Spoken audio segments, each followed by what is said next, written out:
এই মুহূর্তে সব করতে বড় খবর, ভাই আপনারা জানেন সামনে বিধানসভা ভোট, আর এই মাসের শেষে প্রার্থী ঘোষণা হবে। BJP, Trinamool, CPM, Congress, ISF যত যা দলগুলো আছে সব তারা জোট করবে আর প্রার্থী ঘোষণা হবে। ভাই আপনারা জানেন যে কাশেম সিদ্দিকী ভাইজান আইএসএফকে অক্সিজেন দিতে চাইছিল ক্যানিং পূর্বে, কিন্তু কাশেম সিদ্দিকী বলেছিল আগে আমি আমার ভাইয়ের পক্ষে, তারপরে অন্যদিকে চিন্তা ভাবনা করব। আমার ভাই যদি অনুমতি দেয়, আমার ভাই যদি বলে, তাহলে আমি ক্যানিং পূর্বে দাঁড়াবো, ওখানকার মানুষ অক্সিজেন পেয়ে যাবে। আইএসএফের তরফ থেকে নওশাদ সিদ্দিকী, আব্বাস সিদ্দিকীর তরফ থেকে কোনো বার্তা আসেনি। বিশেষ করে নওশাদ সিদ্দিকী আইএসএফের চেয়ারম্যান, ওদের থেকে কোনো বার্তা আসেনি। এখন বলা বলি কথা, তারপরে যে তৃণমূলকে সব করতে চরম হুঁশিয়ারি, কঠিন হুঙ্কার, বাঘের গর্জন যদি কেউ করে থাকে, ওরই নিজের আপন চাচাতো ভাই কাশেম সিদ্দিকী ভাইজান। কাশেম সিদ্দিকী হকের পথে আছে, ন্যায়ের পথে আছে, সত্যটা মানুষের কাছে তুলে ধরে, সত্য পথে আছে। আইএসএফের তরফ থেকে কোনো প্রস্তাব আসেনি। তারপরে নওশাদ কাশেম সিদ্দিকী ভাইজান যে তৃণমূলকে ছোট বড় কথা বলেছিল, সে তৃণমূলের দলে মাননীয় মুখ্যমন্ত্রী মমতা বন্দ্যোপাধ্যায় ওনাকে একটা সাধারণ সম্পদের রাস্তা একটা দিয়েছে, যে মানে যে জায়গাটা ছিল কুণাল ঘোষের, ওই জায়গাটা কাশেম সিদ্দিকী ভাইজানকে দিয়েছে। এখন অনেক জায়গাতে কাজ করছে কাশেম সিদ্দিকী ভাইজান, অনেক মানুষ যে কাজ করে না, কিন্তু কাজ করছে।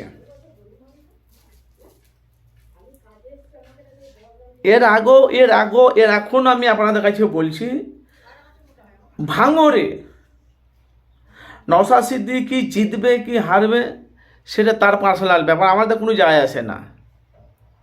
কেন এখন বাংলার মানুষ উন্নয়নের দিকে তাকিয়ে আছে।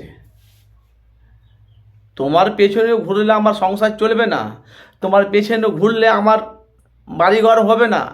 এখন বলা বলি কথা, এখন মানুষ একটা উন্নয়নের দিকে তাকিয়ে আছে, কে আমাকে সহযোগিতা করবে, কে আমার পাশে থেকে হয়ে কথা বলবে, এখন মানুষ সেটাই দেখছে। তো কাশেম সিদ্দিকী ভাইজান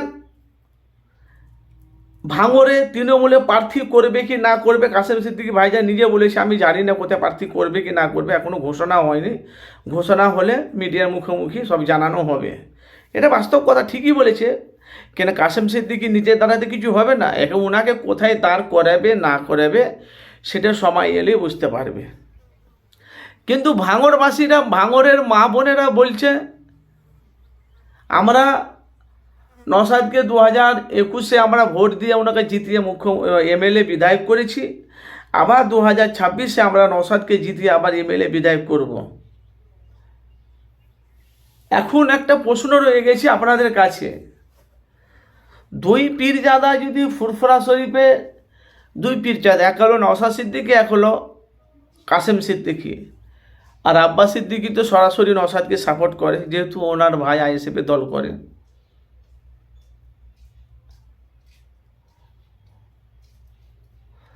তার সাথে সাথে দুই পীরজাদা যদি ক্যানিংয়ে যদি একটা নওশাদের বিরুদ্ধে যদি তৃণমূলের হাতিয়ার কাশেম সিদ্দিকী ভাইজান যদি দাঁড়ায়, ভাঙরে কিন্তু লড়াইটা মারাত্মক লড়াই হবে।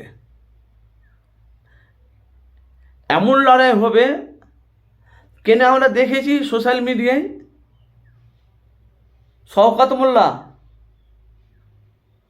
তৃণমূলের টপ রেঞ্চের এমএলএ বিধায়ক ক্যানিং পূর্বের, সে শওকত মোল্লা হুঙ্কার দিয়ে রেখেছে 2026 বিধানসভা ভোটের পরে আইএসএফের দলটাকে যদি না আমি হারাতে পারি, আমি রাজনীতি পদত্যাগ করব, রাজনীতি করব না।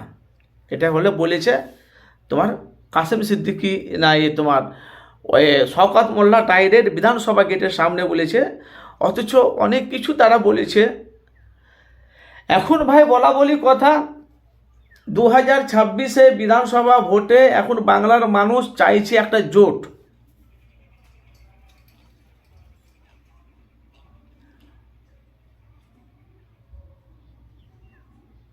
একটা জোট চাইছে।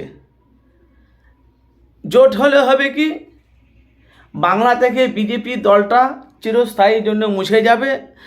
বিজেপির সাথে যাদের জোট আছে তাদেরও নাম নিশানা মিটে যাবে। কিন্তু এখন বাংলায় ভাই বলা বলি কথা, এখন বাংলার মানুষ শান্তি চাইছে।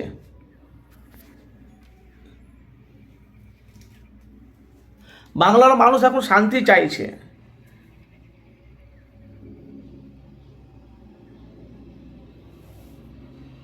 একে তো বাংলা দুর্নীতিতে ভরে গেছে, তার সাথে সাথে মুখ্যমন্ত্রী মমতা ব্যানার্জি বাংলার যা মানুষের হয়ে যা পাশে থেকে যা কাজ করছে, কোনো যদি মমতা উল্টে গেলে কোনো দল যদি আসে বাংলায়, এরকম উন্নয়ন কিছু করতে পারবে না, এটা পারবে না। দূর থেকে সর্ষের ফুল অনেক ঘন লাগে। অনেক রকম মানুষ বলছে 2026-এ মুখ্যমন্ত্রী নওশাদ হবে। একটা মুখ্যমন্ত্রী হতে গেলে অনেক কিছুর পোস্টের ব্যাপার আছে, হাই লেভেলের ব্যাপার আছে, অনেক কটা সিটের ধাপগুলো প্রতিক্রম মানে ধাপগুলো পেরিয়ে যেতে হবে। তো 2026-এ বিধানসভা ভোটে যদি ভাঙড়ে যদি দাঁড় করিয়ে দেয় তৃণমূলের হাতিয়ার, ফুরফুরা শরীফের এখন হাতিয়ার কেউ ছিল না তৃণমূলের। ফুরফুরা শরীফে তৃণমূলের হাতিয়ার কেউ ছিল না, সেই হাতিয়ারটা হলো পীরজাদা কাশেম সিদ্দিকী ভাইজান, যারা এখন লক্ষ লক্ষ মানুষের যুবকের ভালোবাসা হয়ে গেছে। সে কাশেম সিদ্দিকীকে যদি দাঁড় করিয়ে দেয় ভাঙড়ে, লড়াইটা কিন্তু হাড্ডাহাড্ডি লড়াই হয়ে যাবে। কেন ভাই? এখন বাংলার মানুষ চাইছে 2026-এ একটা জোট হওয়া দরকার, জোট চাইছে, জোটটা হলে আমাদের একটা ভালো হবে। সিপিএম, কংগ্রেস, জেইউপি দুটো দল বেরিয়েছে আপনারা জানেন, একটা মুর্শিদাবাদে হুমায়ুন কবির আর একটা মেদিনীপুরে রুহুল আমিন। তো তার সাথে সাথে লেফট ফ্রন্ট কংগ্রেস, বামফ্রন্ট সিপিএম, এরা যদি জোট করে যদি 2026-এ যদি লড়ে বিধানসভাতে, ভাই বলা বলি কথা, আমি বাংলা প্রকাশ রিপোর্ট আপনাদের কাছে সরাসরি বলছি, অনেক কটা কিন্তু তারা সিট পেয়ে যাবে বিধানসভায়। আর জোট যদি না করে, এরা যদি আলাদা আলাদা সিঙ্গেল যদি লড়ে, ছোট দলগুলো যে বেরিয়েছে এই দলগুলো কোনো অস্তিত্ব থাকবে না। কেন? বামফ্রন্ট সিপিএম 34 বছর বাংলা রাজত্ব করেও বাংলা থেকে ডুবে গেল। 34 বছর মানে 5 5 5 25, 5 6 30, মানে 7 বছর। 7 না কত, 7 মানে কি গো, 35 বছর পর, 34 বছর পরে বামফ্রন্ট সিপিএম ডুবেছে। আপনাদের মতামত জানাবেন। সেই বিজেপি পার্টি কিন্তু ছিল না বাংলায়, যখন সিপিএম, যখন বামফ্রন্ট বাংলায় যখন রাজত্ব করেছে, লালমাটির রাস্তা ছিল, বহুত রকম সিপিএম ঘরবাড়ি দিয়েছে, কিন্তু ছিল না। কিন্তু এখন পরিবর্তন আমরা দেখতে পাচ্ছি বাংলাতে, যে মাননীয় মুখ্যমন্ত্রী মমতা ব্যানার্জি যা বাংলায় তার উন্নয়ন, যা প্রকল্প, যার কাজ, লক্ষ্মী ভাণ্ডার থেকে বেকার ভাতা, স্বাস্থ্য কার্ড, বহুত কিছু দিয়েছে, কিন্তু বাংলার মানুষ এখন উন্নয়নের দিকে দেখছে। মেয়েদের 500 টাকা বাড়িয়েছে, ভোটগুলো কারা আইএসএফকে দেবে?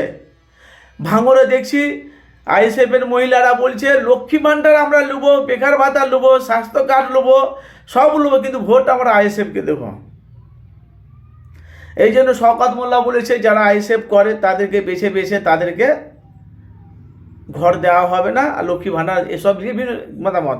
কিন্তু আমাদের ট্যাক্সের টাকালেই আমাদেরকে দিয়েছে। আপনাদের মতামত জানাবেন। 2026-এ লড়াইটা যদি কাশেম সিদ্দিকীর সাথে, ভাঙড়ের নওশাদের সিদ্দিকীর সাথে হতো, আপনাদের খেলটা কেমন হবে? আপনাদের মতামত জানাবেন। 2026-এ বিধানসভা ভোটে আপনারা কাকে চাইছেন? যেখান থেকে আছেন অবশ্যই আপনারা মূল্যবান মতামত, যে বাংলায় দুর্নীতি চান না বাংলায় উন্নয়ন চান, আপনাদের মতামত অবশ্যই জানাবেন।